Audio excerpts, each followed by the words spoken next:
Assalamu alaikum wa rahmatullahi wa barakatuh. My talk today is about empowering the youth, inshallah. Now, let me just start off with a question. What if the next person to change the world isn't a billionaire or a world leader, but a teenager, just like someone part of the youth, sitting in a classroom, probably not expecting the world to change because of them?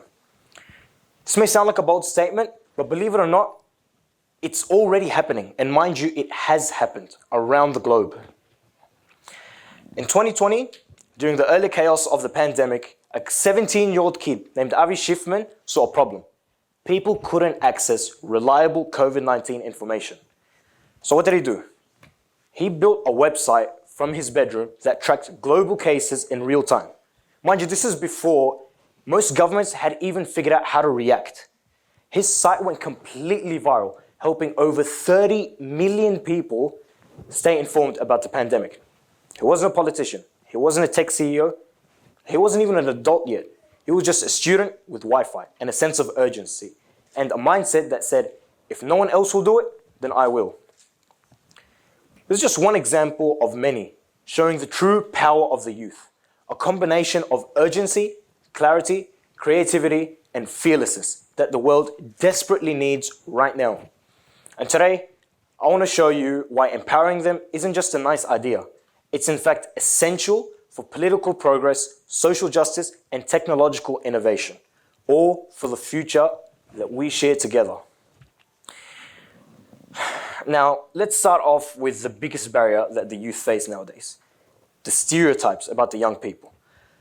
Now, let's be honest, we've all heard these phrases before.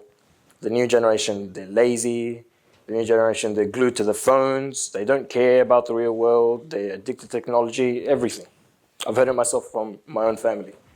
So on and so forth. It all continues. But the truth, it's in fact the complete opposite. Today's youth are more connected, more informed, and more active than any other previous generation. And it's not just in big cities or wealthy communities, but everywhere and anywhere. Where there's an internet connection, this is all thanks to the use of social media and emerging technologies. Yes, obviously it can have some downsides and side effects, but when its power is actually used and harnessed according to what it was made for, endless doors open up for the successes of the youth, whether it be connections, information, or opportunities. It empowers us and is used as a tool for our triumphs. In regional Australia, high schoolers are stepping up in ways that are both inspiring and practical. In towns where resources are limited and support systems are stretched, they're organizing local sustainability projects like community gardens, school-based recycling programs, and even small-scale renewable energy initiatives. Some of the youth, they're attending council meetings and submitting proposals to improve public transport or protect native bushland, such as the Country to Canberra National Project. It's led by young women from the outback, sitting across MPs to raise issues about education, inequality, access to healthcare, and gender injustices. Other students and young people, they're launching peer support groups, podcasts, or online spaces where they can all openly talk about mental health, breaking stigma in places where professional help is hard to access. They're not waiting for the world to fix itself. They're rolling up their sleeves and they're building the solutions that they wish existed. Their work might not make national headlines, but it's making a real difference in the lives of neighbors, of classmates, and communities. So ask yourself, what problem would you fix if you believed that you could? Think of Malala Yousafzai, for example. At 15, she was shot for simply saying girls should go to school. Normal people would have backed down from this. But since she was a teenager with an ambition of equality and justice, she spoke louder and her voice was heard. And she became the youngest Nobel Peace Prize laureate. As a young Muslim myself, seeing her courage rooted in faith reminded me of how Islam calls us to stand for justice and value our education and rights. It influenced my own belief that living with purpose means aligning our actions with what we know to be right, or even when it's hard. Another example is Joshua Wong from Hong Kong. He organized student-led protests for democracy in the face of overwhelming pressure. He wasn't a politician. He was just a student who believed that his voice mattered, and he was right for it. These aren't just rare exceptions, the examples that I've listed out. They're just examples of what happens when the youth believe that they can and must act. We're not preparing to be future leaders. The fact is that the youth already are. Now let's talk about politics. I know it's not a word that always excites people, especially the youth. But here's the thing. Politics isn't just about elections. It's about decisions, power, voice, whose problems are solved and whose problems are ignored. And when it comes to political voice, young people around the world are reclaiming their space into society. After the Parkland school shooting in the US, it wasn't adults or politicians who had stepped up first. It was teenagers, it was students who had lost friends, they've been fueled by grief, and a demand for change. They launched the March for Our Lives movement. They stood on global stages, they debated senators, and they demanded safer schools. Now in Australia, First Nations youth through Seed Mob, they're challenging climate injustices while also confronting systemic racism. They aren't just fighting for environmental reform. They're protecting the country and its people, preserving culture and redefining what leadership looks like. This kind of leadership is powerful because it comes from lived experiences, not political ambition. And that's what makes it real. The youth are also organizing protests, creating policy proposals, and even running for office. Not because that they want power, but because they see their own future slipping away if they don't act now. They have visions of what the future can look like, and they are not going to accept an alternate future without the successes that they see. I've had the opportunity to experience this kind of youth-driven political engagement firsthand. This is through my participation in the Model Global Parliament, the MGP, for 3 consecutive years. Sitting in that room, seeing students debate from across schools and backgrounds, representing different countries and faiths, I realized something powerful. You don't need to be in government to understand global issues and care deeply about them. There were discussions about international policies, climate agreements, human rights, and global cooperation. And every single time a student stood up and spoke, I saw that passion in them. And I saw that knowledge. That knowledge was not limited by age. This experience really opened my eyes to see how capable the youth really are.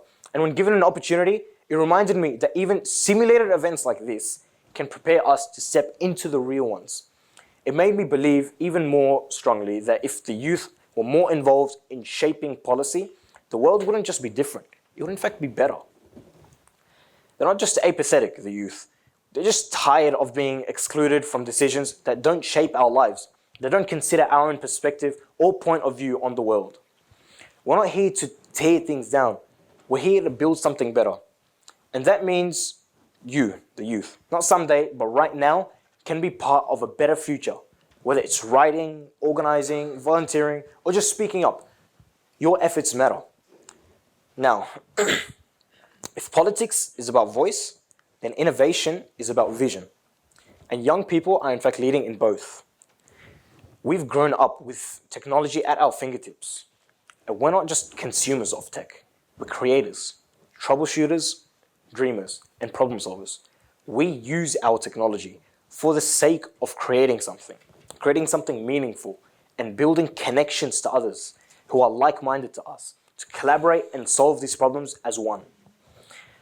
We see these issues and then we think, there has to be a better way. And this thought is only achievable through the influence of advanced technologies, making us realize that it is possible for us to make a difference. Take someone like Samira Mehta, for example. At just 10 years old, she didn't just settle for learning code, but she built a way to teach it to others. She made a board game, and it had opened doors for kids who might have never even imagined themselves in tech. She has stood before executives at Google and at Microsoft, not as a student, but as a speaker. I promise you that the majority of us don't even remember what we were doing at 10, honestly. This is what happens when curiosity meets courage. Or now look to Kenya, for example, where a group of high school students created a generator powered by footsteps, literally turning kinetic energy, footsteps, into light for classrooms that were once dark after sunset. No labs, no grants, just recycled parts and a completely delusional idea. Now in Australia, students have designed solar-powered shelters for people experiencing homelessness. They have coded mental health apps for people struggling with mental health, for the youth, for other people in youth in crisis, and prototyped water filtration systems for disaster and relief efforts, all from classrooms, coding clubs, and kitchen tables. And across many of these projects, a common thread emerges: STEM, science, technology, engineering, and mathematics, which aren't just academic subjects anymore. They are the toolkits of change in the modern world.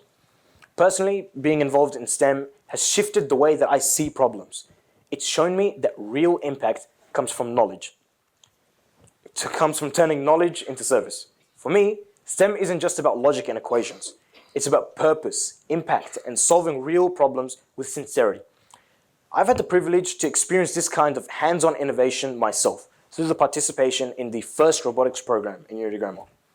Being part of this initiative has taught me more than just how to build robots or write lines of code.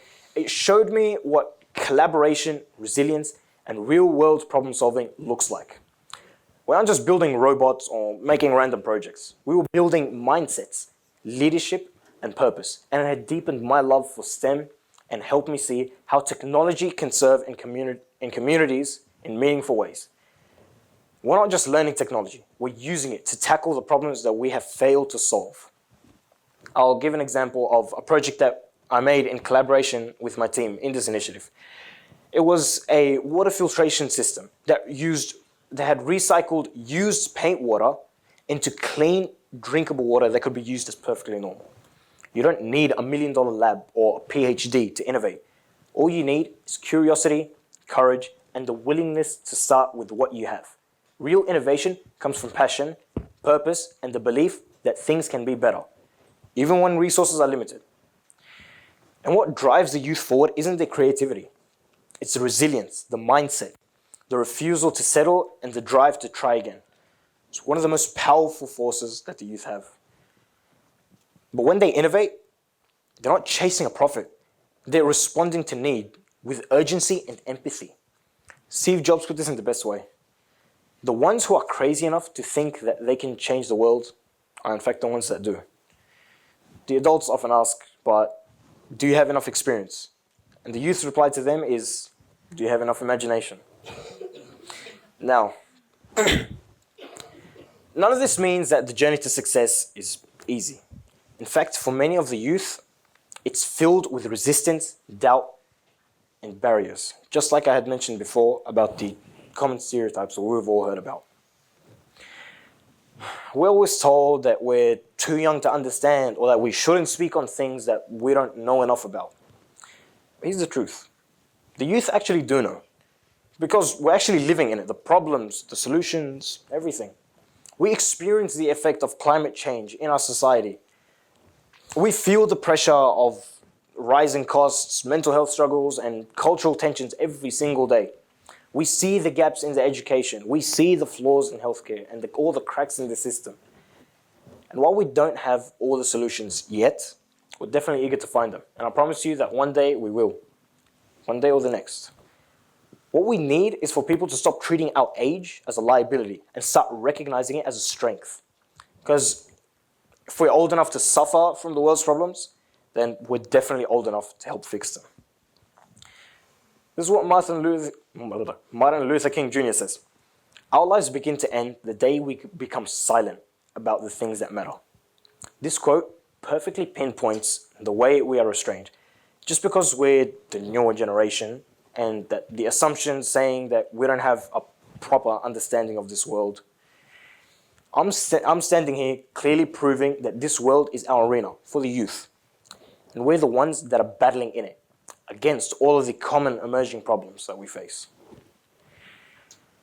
So now, what does that leave us now? If you're someone with experience or with a platform or a position of influence, your role isn't to lead us. It's to walk alongside us, to mentor us, and to support us. And when the time is right, to step aside and let us take the reins. Because we are the future. And it is our story which we are writing ourselves. Empowering the youth doesn't mean that you're giving up control. It means that you're collaborating across generations. It means building together. You're not handing over control. And to every part of the youth that's listening, you aren't too small. You're not too inexperienced. And no matter what anyone says, you aren't just a kid. You're a voice. You're a light. You're a force. And you are someone whose worth lies far within. Your story matters. Your ideas matter. Your courage to care. Everything matters. You matter especially. So don't play small to fit in with someone's idea of what ready is. Be bold. Be relentless. Be delusional. Let your ideas flow from their prison. Let them run free. Innovate, create, imagine, explore, solve, everything. You're a prisoner to no one but your own limitations. That you accept yourself. It's all about you now. We're not just here to inherit a broken system and quietly manage its decline. We're here to question it. We're here to challenge it. And when it's necessary, we're here to dismantle and rebuild it again. Now, I know it may seem disrespectful for the newer generations, but it's necessary for our own personal growth and development for the whole of the younger generation. We're here to reimagine what's possible, not to be boxed in by how it's always been done. The youth, they're not afraid to dream differently, and they're not afraid to speak boldly. And they're definitely not afraid to lead with empathy, with vision, and with purpose. So now, to all the adults in the room, the next time you see someone from the youth speaking up or challenging some of the norms or stepping into leadership, don't ask them, who gave them permission? Instead, you should ask, how can I clear the path for them? Because when you empower the youth, you don't just change their lives. You shape the world that they'll inherit one day. Because when we empower the youth, when we believe in their potential, listen to their voices, and invest in their ideas, we don't just change their lives.